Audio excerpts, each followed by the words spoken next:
छोटा समुद्री पक्षी अपनी बाहर निकली हुई चट्टान पर अकेला था। उसके दो भाई और बहन पहले ही दिन उड़ान भरकर जा चुके थे। यह उनके साथ उड़ने से डरता था। किसी प्रकार जब उसने चट्टान के किनारे पर दौड़ लगाई और पंख फड़फड़ाने का प्रयत्न किया तो वह डर गया। नीचे समुद्र का भाव फैलाव था तथा नीचे की ओर इतना लंबा रास्ता था, मीलों नीचे उसे निश्चित रूप में लगा कि उसके पंख उसकी सहायता नहीं करेंगे। इसलिए उसने अपना सिर झुकाया और दौड़कर चट्टान के नीचे वह अपने सुराख में चला गया, जहां यह रात को सोया। जबकि उसके भाइयों और छोटी बहन के पंख उसके पंखों से छोटे थे, भागकर किनारे तक गए। उन्होंने पंख फड़फड़ाए तथा उड़ गए थे, लेकिन वह डुबकी लगाने का साहस नहीं जुटा सका, जो कि उसे इतना निराशाजनक प्रतीत हो रहा था। उसके माता पिता तेज आवाज में चहचहाते हुए उसे डांटते हुए आए थे। उसे उन्होंने तब तक भूखा रखने की धमकी दी जब तक वह नहीं उभेगा, परंतु अपने जीवन को बचाने के लिए वह हिल नहीं सका। ऐसा 24 घंटे पहले हुआ था। तब से कोई उसके पास नहीं आया। एक दिन पहले पूरे दिन भर उसने अपने माता पिता और अपने भाइयों बहन के साथ उड़ते हुए देखा था। वे उन्हें उड़ने की कला में निपुणता प्राप्त करने, लहरों पर तैरने तथा मछली पकड़ने के लिए डुबकी लगाने की शिक्षा दे रहे थे। वास्तव में उसने अपने बड़े भाई को उसकी प्रथम हैरिंग मछली पकड़ने और उसे निगलते हुए देखा था। वह एक चट्टान पर खड़ा था, जबकि उसके माता पिता गर्व से कूकते हुए चारों ओर चक्कर लगा रहे थे, और सारी सुबह उसका पूरा परिवार उसकी कायरता की हंसी उड़ाते हुए सामने वाली चट्टान के बीच में चल रहा था। अब सूर्य आकाश में ऊपर चढ़ रहा था। उसकी चट्टान, जिसका मुंह दक्षिण की ओर था, पर तेज धूप थी। उसने गर्मी महसूस की, क्योंकि उसने पहली रात से कुछ नहीं खाया था।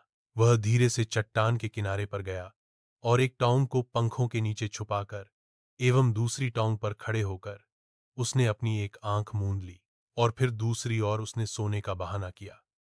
फिर भी उसकी ओर कोई ध्यान नहीं दिया। उसने अपने भाई तथा बहन को अपनी गर्दनों में सिर छुपाकर पठार पर उगते हुए देखा था। उसका पिता अपनी सफेद पीठ पर अपने पंखों को साफ कर रहा था। केवल उसकी मां उसकी ओर देख रही थी। वह एक पठार पर ऊंची जमीन पर खड़ी थी तथा उसकी सफेद छाती आगे की ओर निकली हुई थी। कभी कभी वह अपने पैरों में पड़ी मछली को काट रही थी तथा फिर अपनी चोंच को दोनों ओर से चट्टान पर रगड़कर साफ कर रही थी। भोजन के दृश्य ने उसे पागल बना दिया था। उसे इस प्रकार से भोजन को काटना कितना पसंद था, चोंच को इस प्रकार रगकर तेज करना। गा गा गा। उसने कुछ भोजन अपने लिए लाने की अपनी मां से प्रार्थना की। ग्वाकोल आह्व्यंग करते हुए वह उत्तर में चिल्लाई, पर वह दुख से पुकारता रहा तथा 1 या 2 मिनट के पश्चात वह खुशी से चीखा। उसकी मां ने मछली एक टुकड़ा और उठाया और वह उसकी ओर उड़ी। वह उत्सुकता से आगे झुका और अपने पैरों से चट्टान को पीटा। जैसे ही वह उड़ रही थी, उसके अधिक समीप जाने का प्रयत्न किया, परंतु जब वह उसके बिल्कुल सामने थी, वह रुक गई। उसके पंख गतिहीन थे। उसकी चोंच में मछली का टुकड़ा लगभग बच्चे की पहुंच में था। हैरान होते हुए उसने एक क्षण प्रतीक्षा की कि वह उसके और समीप क्यों नहीं आ रही थी। तब भूख से पागल होकर उसने मछली पर डुबकी लगाई। ऊंची चीख के साथ वह आगे बढ़ा और अंतरिक्ष में नीचे की ओर गिरा। तब एक राक्षसी भय उसमें व्याप्त हो गया और उसका दिल स्थिर हो गया। उसे कुछ भी सुनाई नहीं दिया, लेकिन यह 1 मिनट में समाप्त हो गया।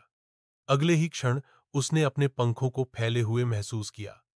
हवा उसकी छाती के महीन बालों से टकराई।